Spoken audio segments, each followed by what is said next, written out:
Na mtazamaji popote ulipo, jioni njema, karibu kwenye kipindi cha Jukwaa la KTN. Leo nikiwa na wageni wangu, mmoja hapa akiwa ni mkulima. Kumbuka siku ya Jumanne tunaangazia masuala ya kilimo, na vile vile nina maafisa wa kilimo bila shaka kutoka katika kaunti ya Uasin Gishu wakiniambia leo wanazungumzia tunda la karakara. Tutakuelezea ni tunda gani mtazamaji, lakini kwanza kabisa asanteni sana kwa kuweza kufika. Mtazamaji, hiki ni kipindi cha Jukwaa la KTN. Moja kwa moja basi tuangazie taarifa ambazo tumekuwa tukiziangazia leo kutwa, alafu tutakuja kwenye mahojiano yetu.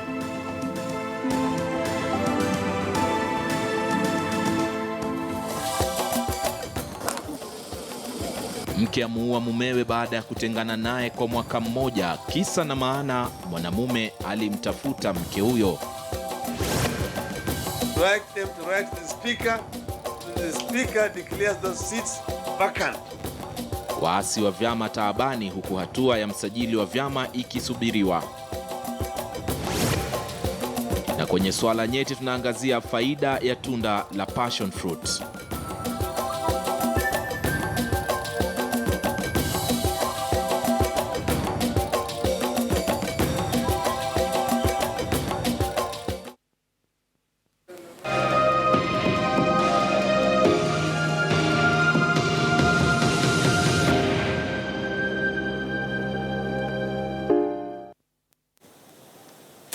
Na mtazamaji, kabla ya kwenda kwenye swala nyeti siku ya leo na mahojiano tulionayo kuhusiana na kilimo, acha ni kutaarifu tu na habari ambazo tulizonazo.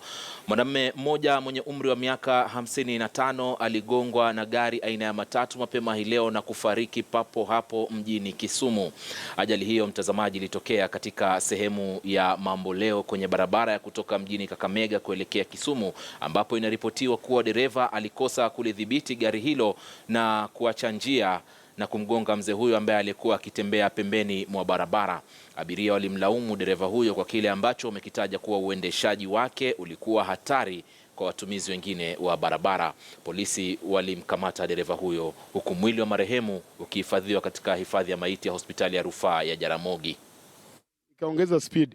Fika pale tukamwambia, bwana, sisi tuko na Mungu wetu na hatuwezi fanya nini? Hatuwezi endelea na safari, wetu shukisha pale chini so that tufanye nini? Tuendelee na safari yetu. Gari driver akazidi tu kuendesha gari kwa speed. Kuja hapa chini hivi ndio sasa kufika hapa chini karibu na Coptic. Sasa before tufike, mzee alikuwa anatembea kando ya barabara akielekea chini. Akakuja akachapa huyo mzee na gari kaingia ndani ya shimo. So kwa bahati mzuri tulikuwa sasa tusha lose hope. Tukamwambia, bwana, sisi sasa tumekufa tu, nakufa tu bure. Kumbe saa zile amechapa mzee, amekimbia nayo. Mzee amekimbia chini ya gari akakanyaga mzee. Sasa kanyaga mzee kufika pale hivyo alikuwa anataka kujaribu kutoroka, tukamshika.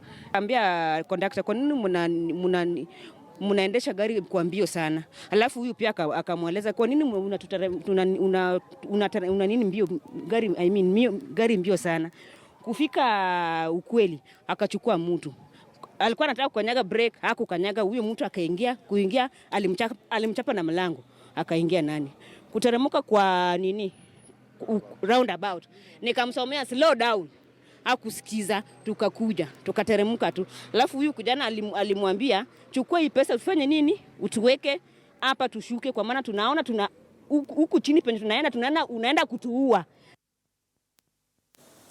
Kinara wa chama cha ODM Raila Odinga amesema kuwa chama cha ODM kiko tayari ama kimepiga hatua kwa msajili wa vyama vya siasa kikitaka viongozi walioasi kupokonywa nafasi zao za uongozi. Wakati huo huo, ameilaumu serikali kwa kile ambacho anadai kwamba serikali ya Jubilee imewapuuza wananchi wanaoishi na ulemavu mbalimbali. Raila aliyasema haya mapema hii leo katika jumba la Orange hapa jijini Nairobi alipokutana na kikundi cha wananchi wanaoishi na ulemavu. The committee therefore recommended that these people should be disciplined by depriving them of their positions or seats in parliament. We have consequently written to the registered political parties and the Electoral Commission, which have said that those people are no longer our members, therefore, under the provision of the Constitution and the law, they are no longer members and they are not therefore entitled to be representative of people in parliament. So the ball is not in our court, the ball is in the court of the government. We will write them to write to the speaker, so that the speaker declares those seats vacant. And therefore, with regard to elected members, go back to the people and be re-elected on your new party's ticket. And the nominated member seat should be just revoked. And then the ODM be asked to fill that position. That we are demanding because that is a right to which we are entitled as a political party.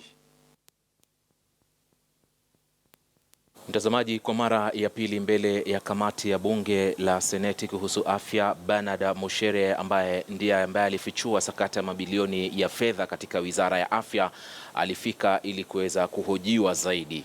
Kamati hiyo inayoongozwa na seneta wa Migori Wilfred Mashage ilielezwa namna ambavyo mfumo wa IFMIS ulitumiwa kupora fedha za umma. Now I assume that the report you have given us as a completed audit report is not complete at all. Am I right? We did agree here. I said I will concentrate on the issues on the interim audit because I said it's a process. It is, the ministry has got very many departments. I will finally complete the whole of that report and then give it to the accounting officer. Very well. And how long would it take for you to complete internal auditing for all departments? Probably allowed January. Around? Allowed January. January? Yes. Beginning or end of January? Could be end of January. What I intended to do is to liaise with the internal auditor general to see whether I can get more auditors. Baadhi ya wafanyabiashara katika eneo la Mwembe Tayari mjini Mombasa wamekamatwa na polisi kwa kuuza bidhaa gushi. Ziara ya ghafla makushikizia iliongozwa na halmashauri dhidi ya bidhaa gushi. Mwanahabari Mashirima Kapombe na taarifa hiyo. Wafanyabiashara wa bidhaa gushi huko Mwembe Tayari, kaunti ya Mombasa, walijipata pabaya halmashauri inayosimamia vita dhidi ya bidhaa gushi ilipofanya ziara ya ghafla eneo hilo. The operation is ongoing. We are doing a soup in the Mwembe Tayari market so that we get rid of all the counterfeit products from the market. Bidhaa za kampuni za Casio, Samsung na nyinginezo zilipatikana kwenye maduka yaliyovamiwa. We are in the process of now identification. Once we finish the identification, we seize the goods and then they will be deposited at our depot in ACA, and then a further legal action will be recommended against the suspect. Let us be told what is genuine and what is not genuine. Otherwise you go to the shop, you buy something, then when you come here you are told you are buying bad items. Kuuzwa kwa bidhaa gushi kumetajwa kama namna ya kuibia serikali mabilioni ya pesa. Hata hivyo, wananchi wanahisi maafisa wanaosimamia bandari wamezembea. This kind of trade is causing a lot of loss to the brand owners and also entirely the government. The revenue that's lost through this kind of business is quite huge. It was estimated to be about 50 billion. KBA should do its work. KBA should do the work. And the quality assurance institution in Kenya. Waliokamatwa wanawasaidia polisi kupata taarifa za wanaoingiza bidhaa hizo nchini, huku wananchi wakitakiwa kutoa taarifa kuhusu bidhaa gushi. Mashirima Kapombe, KTN News. Kwingineko, wakazi katika mtaa wa Kiawara huko Kieni, kaunti ya Nyeri, wametamaushwa na taarifa za mwanamke mmoja kumuua mume wake kwa kumdunga kisu. Inaripotiwa kuwa mwanamume huyo aliachana na mke wake kwa muda wa mwaka mmoja sasa. Marehemu Samuel Mwangi mwenye umri wa miaka 39 anadaiwa alienda kumtembelea Alice Wangu siku ya Jumatatu usiku akiwa mlevi. Vilevile inasemekana kuwa Mwangi alijaribu kuingia nyumbani humo kwa lazima licha ya mwanamke huyo kumkataza.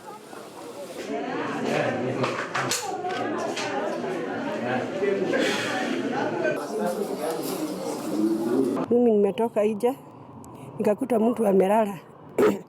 Huyo mduga na kisu akaniambia nimuitanie huko kwa polisi. Nikapigia OCS, naye OCS akatuma askari wake wakakuja. Wakamshika na wakampeleka polisi. Mimi nilikuwa kwa usigizi. Nikaitwa na mama mwenye duka, akaniuliza huyu mtu unamjua? Nikasema simjui. Mimi sijui watu wa hapa. Mwenye kumduga ndiye ameniita. Akaniambia Joki, mimi ndio nimefanya hivyo. Nikamuuliza ni nani? Ni baba ya watoto wangu. Hivyo tu. Na mawakili katika kaunti ya Meru wametishia kususia kesi katika mahakama eneo hilo iwapo majaji zaidi hawataongezwa. Mawakili hao, mtazamaji, wanasema tangu kustaafu kwa Jaji Muga Apondi hakuna jaji mwingine ambaye aliwahi kuajiriwa.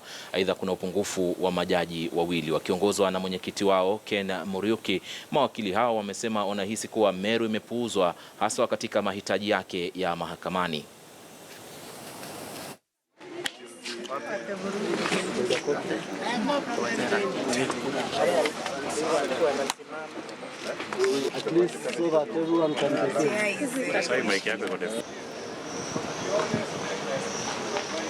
Prior to the retirement of Justice Muga Apondi, we had 3 High Court judges, but as of now, we only have 2. Despite incessant letters and communiques to the then Chief Justice Willie Mutunga's office and the Registrar, Justice Muga Apondi has never been replaced. The station is an extremely busy one, and there is urgent need to replace the retired judge forthwith. We feel that Meru has been treated subserviently because almost all other stations get immediate replacement whenever their judges are transferred or removed. Unless there is a replacement, an immediate one, replacement, addition of a judge, then we have chaos in Meru. Actually, this court itself is overwhelmed. It has roughly 5,000 cases it deals with from the regions you have mentioned. How much more will it handle if matters in tens of thousands from lower courts are brought in this court? Na mtazamaji, basi leo kwenye jukwaa la KTN siku ya Jumanne huwa tunaangazia masuala ya kilimo, na ndio maana tuko na wageni wetu katika studio. Tuna mkulima na vile kuna maafisa ambao wanasimamia masuala ya kilimo katika kutoa ushauri kwa wakulima wale ambao wanaendeleza kilimo hususan katika maeneo ya mashinani, na watatuelezea wao ni kina nani. Na mada ambayo tunazungumzia ni kilimo cha tunda lile la passion, linajulikana kama passion kwa lugha ya Kiingereza, lakini hapa naarifiwa kuna jina la Kiswahili ambalo ni karakara. Watatuelezea mengi zaidi kuhusiana na kilimo cha karakara. Hata hivyo, kwenye swali ambalo leo pia tungependa kukushirikisha ili kuweza kupata mawili matatu kuhusiana na namna unavyotambua matunda hapa nchini Kenya. Je, unaweza vipi kutofautisha tunda lililokomaa shambani na tunda ambalo limekomaa kwa kutumia kemikali? Unajua siku hizi matunda huwa yanatiwa kemikali ili kupata kuiva haraka na tayari kutumiwa baada ya kuuzwa kwenye soko. Tunakuuliza swali, je, unaweza kutofautisha vipi tunda ambalo limekomaa shambani na tunda ambalo limekomaa kwa kudungwa shindano ama kutumia kemikali zile? Hili ndilo swali letu ambalo tunakuuliza siku ya leo, na unaweza kushiriki kupitia ule mtandao wa kijamii wa Twitter @KTN leo ama @KTN News na vile @Ali Manzu, bila kusahau hashtag ya leo ni jukwaa la KTN. Na sasa basi tunaanza mahojiano yetu.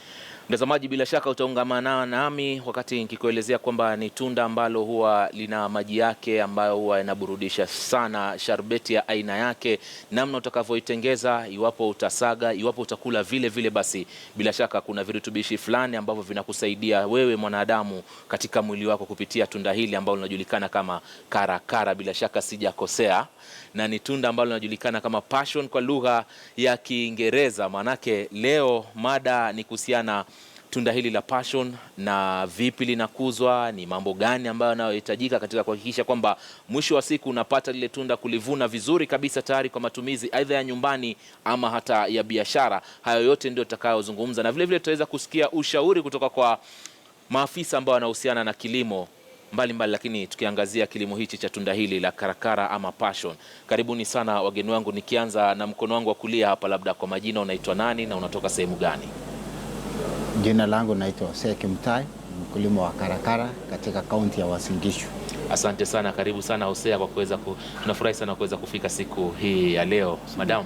Shukrani sana Ali kwa kutupa nafasi hii kuwa hapa siku ya leo. Naitwa Victoria Tarus, nafanya na idara ya kilimo katika Uasin Gishu County kama chief officer. Aha, kwa hiyo wewe ndio ofisa ambaye unazunguka katika mashamba kuangalia kilimo kinaendelea vema kabisa. Asante sana Victoria. Mamangu, karibu sana katika studio. Asante sana. Aha. Kwa jina naitwa Rael Tai, natoka Uasin Gishu County. Nasimamia mradi ya Agricultural Sector Development Support Program, ASDSP. Aha. Karibu sana katika studio zetu, na tunafurahi sana kwa nyinyi kufika hapa angalau kupeana mawili matatu kuhusiana na kilimo cha mti huu wa passion ambao ni mti na uona pia ambao umekuja nao na matunda yenyewe pia yako hapa. Labda tukianza na afisa, kuna umuhimu gani wa kukuza matunda kama haya? Shukran sana. Labda ningeanza kusema hivi kuwa kaunti ya Uasin Gishu imejulikana kwa miaka mingi sana kwa mahindi, kwa ngano pamoja na maziwa. Ndio. Lakini tumeona kama maafisa kuwa hiyo ukulima ya mahindi, ngano na maziwa pia haileti faida vile tulikuwa tunatarajia hapo mbeleni. Kwa hivyo tunaagiza wakulima wetu na kuwapatia mawaidha kuwa wanaweza pia kufanya hii kulima ya passion. Kwa sababu hii ya passion unaweza pata mapato kwa kila wiki ukilinganisha na mahindi ambayo inachukua muda kama miezi 6 ndio upate mapato. Kwa hivyo sisi kama wa maafisa tuna promote hii ukusaji wa passion katika kaunti yetu. Na bila shaka unaona matunda tayari sasa. Naona matunda mazuri sana na yanavutia. Iwapo ingekuwa kwenye soko kila mtu angekuwa anakimbilia. Ni vitu gani ambavyo mnawasaidia mpaka mnahakikisha kwamba mnatoa matunda kama haya? Jambo la muhimu katika ukusaji wa passion ni ile planting material, kuhakikisha kuwa ile seedling ambao wakulima wetu wanapata ni ile safi. Kwa mara nyingi unapata kuna watu ambao wanapoteza wakulima, wanapatia ile seedlings ambayo iko na ugonjwa. Lakini kama county tumehakikisha kuwa ile nurseries yote ambayo wakulima wetu wanapata hii, tunahakikisha tunasajilisha, tuna certify, na hiyo usajili inaendelea. Tukishirikiana pamoja na HCD, Horticultural Development. Vyema kabisa. Tutakuja baadaye tuangalie soko lake liko vipi, lakini wacha nimkaribishe Hosea hapa na utupatie angalau ilikuwaje mpaka ukaamua matunda haya kuyakuza ya karakara badala ya kilimo cha mahindi ambacho ndio kinasikika sana au maziwa na ngano kule katika kaunti ya Uasin Gishu. Ndio, asante sana. Nilikuja kuanza kukuza hii matunda ya passion. Pandisha sauti kidogo tafadhali. Nilikuza hii matunda ya passion kulingana na mahitaji zangu. Wakati unapanda mahindi haitoshelezi mahitaji za kila siku. Na wakati nilipoanza kukuza hii mmea wa karakara, naona inatosheleza mahitaji za kila siku na kunimudu katika hali na maisha. Ndio. Ni kilimo hiki pekee yake unafanya ama kuna matunda mengine ama kilimo kingine unafanya kando na haya matunda ya passion? Pia nafanya ndizi na matunda za oranges. Machungwa yenyewe. Machungwa ndio. Upande wa matunda haya ya passion unajisimamia vipi katika kuhakikisha kwamba kila kitu kinakuwa shwari kabisa na mwisho wa siku unaingiza faida kutokamana na pato linapatikana kutokamana na matunda haya? Matunda haya yenyewe ukikuza unapata wakati unapoenda soko bei yake iko juu kuliko hata mapato ya mahindi na mapato mengine. Sasa ukikuza kwanza, ukianza inamaliza miezi 6 ndio ikue. Na wakati inapoendelea utavuna kwa muda wa miaka 2, 3 mpaka 4. Nategemea utunzi wako sasa wa ile mti yenyewe ya matunda ndio. Ndio. Kwa mfano una mti ambao umekomaa vizuri, unazalisha vizuri matunda haya. Ndio. Kwa msimu mmoja labda unazalisha mara ngapi? Hii matunda huwa inachunwa safari moja kwa wiki. Na mti moja huwa inakutolea ikizaa vizuri ni mpaka kilo 1. Otherwise sisi kwa sana wakulima average tunapata kuanzia nusu kilo mpaka 3/4 ya kilo 1. Ndio. Kwa hiyo kwa wiki moja unaweza vuna, yani kwa mwezi mmoja unaweza vuna kama mara 4. Kwa mwezi mmoja unavuna mara 4. Ambayo tukipima kama unavyotuelezea ikija juu sana kilo 1 kwa mwezi mmoja unapata kama kilo 4-5 hivi. Ya, kwa mti mmoja. Kwa mti mmoja. Na upanzi wake unapanda kwa eka moja kama mmea karibu 700, 680 mpaka 700. So ukiwa na eka moja ya hii mazao. Ndio. Utapata kuwa katika kila wiki unapata karibu kilo 500. Na saizi bei ya soko wakati yenye tunauza saizi kilo 1 unaweza pata unapata ni shilingi 100. Ndio. Kwa wanunuzi. So ukifanya hiyo hesabu utapata kama umepata kilo 500. Utakuwa na kitu kama 50,000 kwa wiki. Kwa wiki. Ndio. Na wewe mwenyewe shamba lako liko kiasi gani? Sijafikisha eka moja. Niko na shamba ambao nitasema ni quarter of an acre. Yeah. Lakini biashara yenyewe unaimudu vizuri na kusaidia vyema kabisa. Inasaidia vizuri kabisa. Vyema kabisa. Na mamangu hapa pia labda tuelezee upande wenu mnafanya nini katika ukuzaji wa mti huu? Kwa upande wetu huwa tuna support kwa mambo ya training, kufundisha wakulima na pia kuunganisha wakulima na wanunuaji, kwa sababu unajua ya kwamba kwa ukulima, kazi ya ukulima usipopata market huwezi faidika. So katika hii program ya SDSP ndio kazi yetu sana ni kushirikiana na wadau wengine kwa mafundisho na pia kulink wakulima na service providers wengine kama wale wanunuzi wale wanaweza kupatia wa support ya financial. Huwa tunakuanga na mikutano mengi sana ya kuleta wakulima pamoja, wanabiashara pamoja, input suppliers wale wana supply mambo ya kutumia kwa shamba kama vile mbolea na dawa, na pia exporters. So katika hizo fora ambayo tunaita value chain forum, ndio tunakutanisha hawa watu wote pamoja ili waweze kujuana na kufanya biashara pamoja. So that mkulima anapoingia katika hiyo biashara, hatusemi ukulima, tunasema biashara. Tunataka wakulima wajue kwamba ni wanabiashara.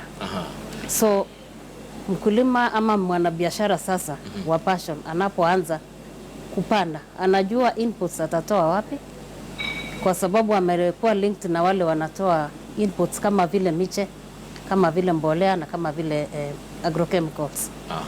Wanajua watapata services kutoka wapi.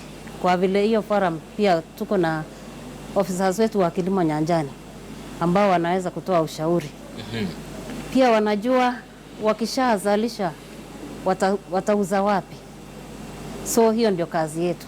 Tuseme nilivyokupata kwa lugha ya Kiingereza kidogo inaitwa agribusiness. Agribusiness. Unasaidia wakulima mambo leo kwenye biashara pia, kilimo biashara yani. Ndio. Na kwa upande mwingine labda niulize hili swali kwenu nyote. Sehemu ya Uasin Gishu hali yake ya anga ikoje katika kuhakikisha kwamba wanakuza vyema mmea kama huu? Manake huu si mmea ambao unaweza kukuzwa mahali popote. Lazima labda hali ya anga iwe inapendezwa na sehemu kama ile. Naweza kujibu ya kwamba passion fruit ndio tuko na variety mbili. Tuko na ile yellow passion ambayo inafanya vyema kule lowlands, na kuna purple. Na hiyo inafanya vyema sana kwa sehemu kama Uasin Gishu ambaye ni sehemu zenye ziko na altitude ya juu. Kutoka maybe 1800 meters above sea level hadi 2000 hivyo. So Uasin Gishu iko na hiyo climate yenye inatoshana na hii purple passion. Na pia tunafanya grafting ama kuunganisha. tunaunganisha the yellow and the purple kwa sababu ile ya yellow inaweza sana kustahimili magonjwa. Na purple iko na quality yake ni mzuri sana.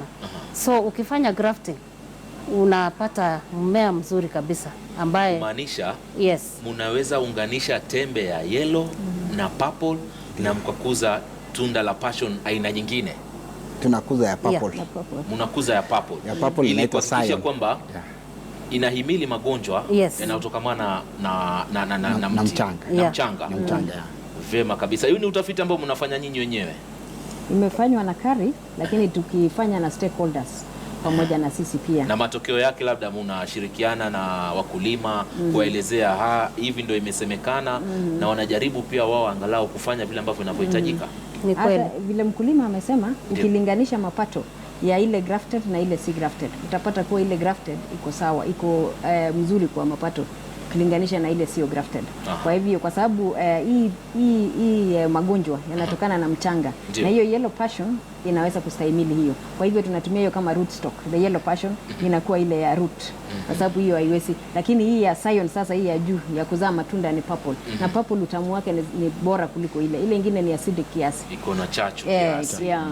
Mkulima, kwangu mimi naona mti kama huu wa karakara ama passion unaweza utumia pia vyema kabisa kama una garden yako ukaiweka vizuri, ikawa pia inaonyesha ni kama ni marembo kwenye nyumba ya mtu. Sijui utamshauri vipi Mkenya ambaye labda ana garden kiasi, vipi anaweza kukuza mti kama huu nyumbani kwake na umsaidie na matunda na namna anaweza kuangalia vyema zaidi? Nikianza hivi kutayarisha ukulima wa passion, kwanza lazima utayarishe ile shimo utakayopanda hiyo miche. Na kutayarisha shimo vile sasa hivi vile tuko wakulima katika Uasin Gishu. Ndio. Shimo ni lazima uchimbe shimo ikuwe futi 2 iende chini na futi 2 upana na upana. Alafu futi 1 ya kwanza utachimbua na kuweka mchanga yake kando. Futi ile nyingine ya pili utachimbua tena na kuweka mchanga kando. Hii mchanga ya kwanza yenye ya juu utaongeza mbolea debe 1. Alafu uichanganye na kuongeza kama glasi 1 ya mbolea. Ndio. Hiyo ni kama phosphate. Ukishaongeza hiyo sasa uchanganye na uirudishe sasa kwa shimo. Sasa utakuwa umetayarisha shimo yako ikue tayari kuipanda. Ndio sasa unatafuta miche alafu unakuja unaipanda. Hii mti wa matunda ya karakara mpaka uisupport, haiwezi kasimama peke yake. Mti unaotambaa lazima unautambaa mpaka uifungie. Ndio sasa iende juu. Na wakati unapoifungia hiyo miti utahakikisha umetafuta kama post futi 9, alafu ukichimbia chini futi 2, 7 inabaki juu. Alafu unatafuta waya yenye utafunga kuanzia post mpaka post. Na ukipanda sasa post mpaka post utapanda miche 2 kwa kina cha mita 3. Na upana utapanda laini mpaka laini ni mita 2 kwa mita 2. So hiyo ni vile utafiti imefanywa, na hapo ndio utapata mazao zaidi kuliko vile wakulima wengine wanaweza pata anajaribu kujaza mimea kwa nafasi kidogo na hatapata matunda iliyo bora, maana hiyo matunda itakuwa Kabla ya kwenda mapumziko hapa kidogo, mti wenyewe unachukua muda gani angalau kukua? Inachukua miezi 6. Miezi 6. Kwa hiyo miezi 6 ndio unaweza kuvuna yale matunda vizuri tayari kwa biashara. Asante sana Hosea. Mtazamaji, leo tunazungumzia masuala ya kilimo na tuko na mti huu unajulikana kama karakana. Matunda yake ni karakana, lakini mti wenyewe ndio huu hapa kama ulivyoona mtazamaji. Ni matunda ya passion na ni matunda ambayo bila shaka mazuri sana. Yametoka katika sehemu ya Uasin Gishu kule ambako ndio hali yake ya anga inapenda sana kufanya matunda kama haya. Tutakuja tuje tuangalie masuala mengine ambayo ni muhimu kwa mkulima, mambo gani anafaa angalia wakati unakuza mti huu, na vile vile kuna magonjwa ambayo kama aliyataja yanatokamana na mchanga. Kwa hiyo ni kitu gani unafaa kufanya, na vile vile tutaangalia soko lake, maana yake tuna mtaalamu hapa anasema pia anaunganisha wakulima na soko kuhakikisha kwamba biashara yao inakwenda vyema kabisa katika hii biashara ya kilimo. Mtazamaji, usiende mbali, tutarudi kwenye muda usiokuwa mrefu.